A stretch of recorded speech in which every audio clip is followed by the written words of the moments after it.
for the flavor. It's not really sort of a plan as such. It's just what feels right for you. And, you know, I am also extremely unapologetic about my usage of Nepali words in my books. I mean, if people can use French words, Spanish words, Portuguese words left, right, and center, why can't I use my language in my book?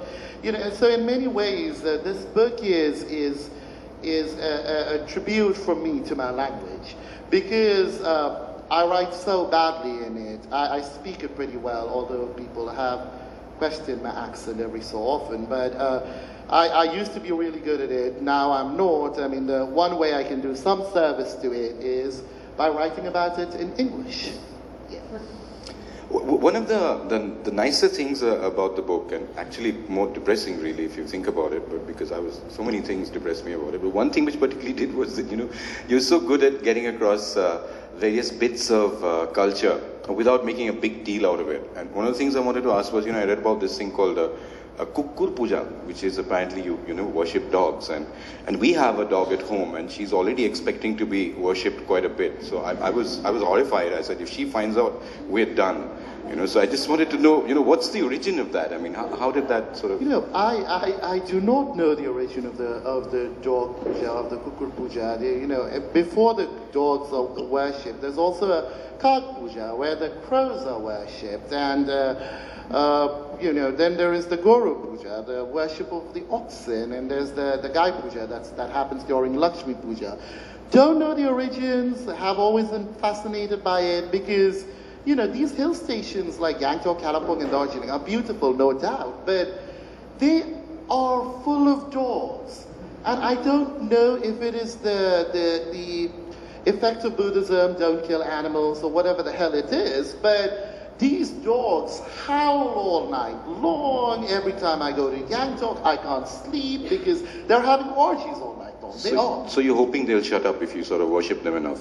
Well, that's the hope, but they never do, because, no, you know, at least their orgies get postponed when people are busy plying them with garlands and worshipping them. But, you know, these stray dogs, often with nobody to care for, suddenly find themselves smeared with tika and garlanded, and it's a fun festival. It must really be. is. It must yeah. be. Hey, maybe you should bring your dog to Gangtok the next time. Oh God! Like I said, that would be a very bad idea. But we'd like to go and see other dogs and, you know, okay, sort of excellent. less Yeah, spoiled I mean, ones. you could do a photo album of it or something. It sounds awesome. It's worth going just to see that Kukkur Puja, because it sounds wonderful. You know, another of the things that really works for me for this book is that you know that Sharat Chandra Chatterjee, I'm a Bong, right? So Sharat Chandra Chatterjee was always great at bringing family scenes alive. You know, aunties and uncles and nephews speaking to each other. There's such a ring of truth to it that, you know, today when it's translated into other languages, people sometimes think like he's Gujarati, or, you know, he must be from like, you know, Jankpura, or, you know, they all have that thing. So you seem to have this wonderful facility for getting fizzy when families are sort of, you know, at the dining table, or you know, there's a conflict going on. So would you like to read out something which sort of illustrates that? There's a lot of that going on in your book. Back chat.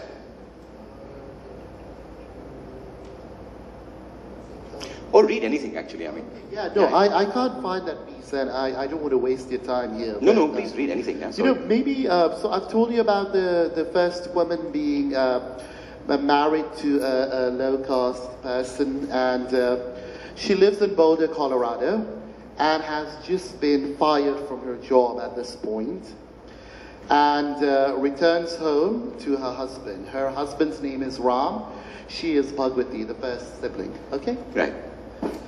The apartment complex where Bhagwati, Ram, and their sons lived at Thunderbird Circle housed enough Nepali-speaking people to shatter the myth about Boulder's monochromatic personality.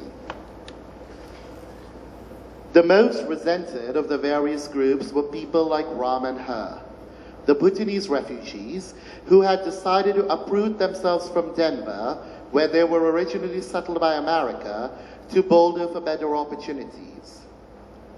A close second were the diversity lottery winners from Nepal. Then came professionals, Diligent graduates of American universities, working harder still to climb the immigrant ladder, one visa status at a time, who maintained a safe distance from the first two categories, guided in no small part by a mixture of scorn and envy. A handful of South Asian students with the resources to afford the state university's private school-like fees, or the brains to lend themselves to the school's teaching assistant workforce, comprised the remaining residents. Rumor had it that the two couples sharing the one bedroom in 208 were illegal. In apartment 213, sprawled on the flowery bedsheet that covered the carpet, was a headphone-decked Ram repeating, "Thank you for calling Domino's, how may I help you?" over and over again. When he noticed her, he removed his headphones and smiled. "Got the Domino's job," he said in halting English, and then, moving to the comfort of Nepali, added, "I'm practicing how to answer the phone." "That's nice," Bhagwati faked enthusiasm. At least one of us will be working." "You back early," Ram said. "Did you take a half day?" "No, I quit," Bhagwati lied. Ram was quiet. "Thank you for calling Domino's. How may I help you?" he said. "That's fine. Now change the dough to da. It's not Domino's, but Domino's." Domino's, Bhagwati said. Da, repeated. "I'll have to end practice soon. Will you join me to pray before I head to Domino's?" How ironic it was that a husband, an untouchable, the lowest of the low castes, an upsetting byproduct of the heinous system that her ancestors helped create and propagate, should be so full of piety. He knew the shlokas, memorized elliptical Sanskrit mantras, read the Gita, and understood what festival was celebrated for what reason. He was combated when she, a Brahmin, dismissed Hinduism's many superstitions, made her analyze and reanalyze these beliefs, and furnished her with the scientific reasoning behind them, which she begrudgingly acknowledged. And yet, he could never become a priest. He would never be allowed near the altar of most Hindus. He was a casualty of Hinduism who had chosen not to be a victim. An untouchable who had no shame about his low caste as much as he did of robbing his bound wife of hers on account of a marriage to him. A bigger Hindu, a better Hindu than she or anyone she knew. Ram Bahadur Damai, whose kind the Christian missionaries had been targeting for centuries, and whose family had stood firm in their devotion to Hinduism, naming their child after a Hindu god. Ram Bahadur Damai, of the Taylor caste, the father of a half-caste children who would thankfully not be taunted in this country for carrying in their bloodline accusations of incest and consanguinity. Ram Bahadur Damai, responsible for the biggest blemish anyone had brought on a family, for belonging to a family of tailors, of alterers and cutters, for altering family dynamics in a way that could never be unaltered, for ripping grandmother from granddaughter in a way they could never be rehemmed. Ram Bahadur Damai, who gave her two sons in whose DNA were Damai blood and Brahmin blood, one infiltrating another, poisoning another, the two sons her grandmother would never touch, whose presence would desecrate her ancestral house. Ram Bahadur Damai, the untouchable kicked out of Bhutan, along with Brahmins, Kshetris, and Newars, the man for whom she had given it all up and never regretted it, was a better human being than any of her family members would ever be. Thank you.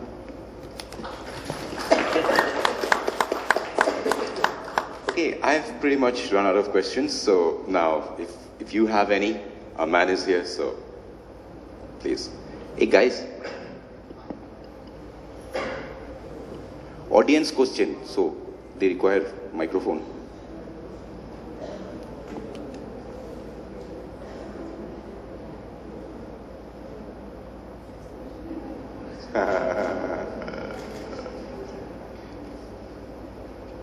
Yeah, the only questions I have left are actually very stupid, so that's why I'm not asking them. So hey, somebody's got a question? Please, shoot. So I just wanted to ask you, I love the book jackets and the book covers which have come out with your books. What's your role in the formation of this book cover? And so both of them are very interesting in the way they've been designed. So is it by the book company, or what's your role in bringing this out? So all publishing houses have designers, and they ask me for some input first. Because I have absolutely no aesthetic sense at all, I tell them, do what you want to. And then they send me images. I sometimes say yes, I sometimes say no. Where the real trouble begins is when different publishers in different countries hate the cover a publisher has designed. So with the Gurkha's Daughter, I had a very Karan Johar-like sari-clad woman in the background, in the foreground, and Manhattan in the background for my UK cover. Penguin India hated it. And they got the image of a very cute Gurkha's daughter and had her on the cover. There's going to be a different cover in America. Similarly, I mean, fortunately, with Land Where I Flee, what's happened is both the publishing houses in India and the UK like this image, but they've done something with it. The Indians don't like the mountains in the background. The UK people like the mountains in the background. So the Penguin India has done away with mountains in the background. So they design these covers, send them to me. I have final approval over everything. I mean, I've told them I don't want flying maharajas and, elephants with tusks on the cover, because that's exoticizing South Asia a little too seriously. But I'm okay with what they designed. They seem to know what they're doing. And what's interesting is even the Karan Johar-esque cover is very well liked in the West. The colorful sari-clad woman and everything, but it angers people in India. It really does. They look at it and say, this is exactly what a cover shouldn't be. Does that make sense? Does that answer your question? Okay. So, you could get yourself involved every step of the way. I get myself involved in some things, I don't in others.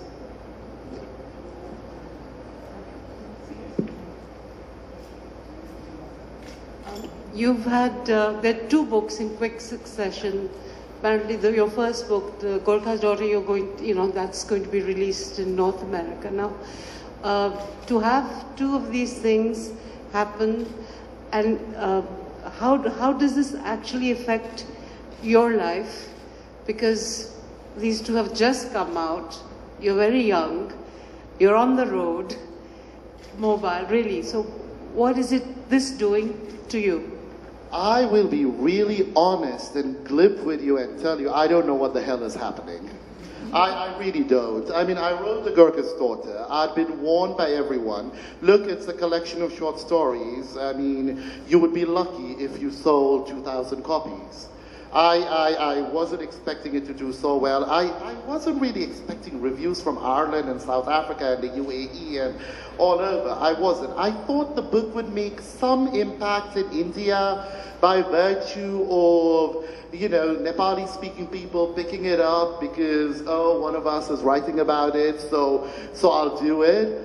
But, so I'll pick it up, but I wasn't prepared for it, and I still don't know what's going on. I don't. I'm grateful for it, don't get me wrong, but, there are times when I'm on a cramped economy flight from God knows where to God knows where with my knees going bang, bang, bang against the back of the seat in front of me, and I'm wondering what's going on.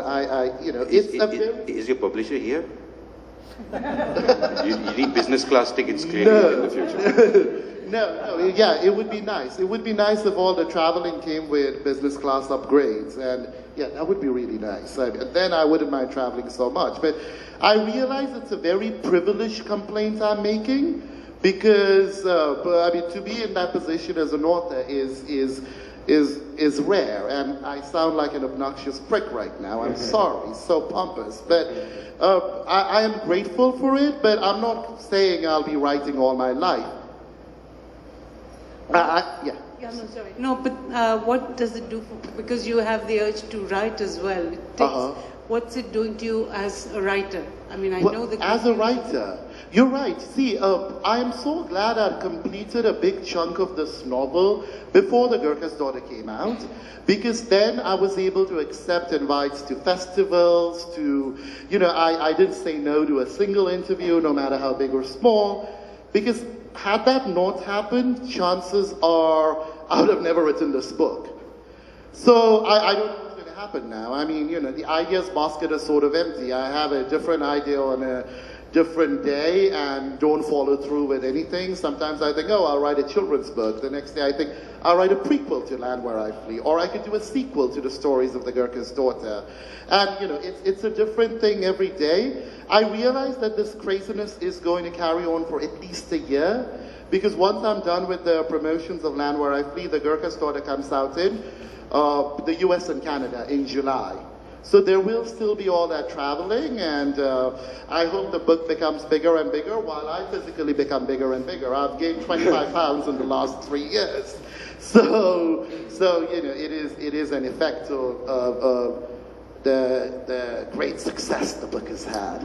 But I think the encouraging thing here is that, and this is not giving away too much really, all the characters in this book are alive at the end of the book, so they can appear in other books. I mean, in Aunt Julie and the scriptwriter, you realize when he puts everybody in a stadium and he blows up the stadium, that's when you realize definitively that he's really lost it.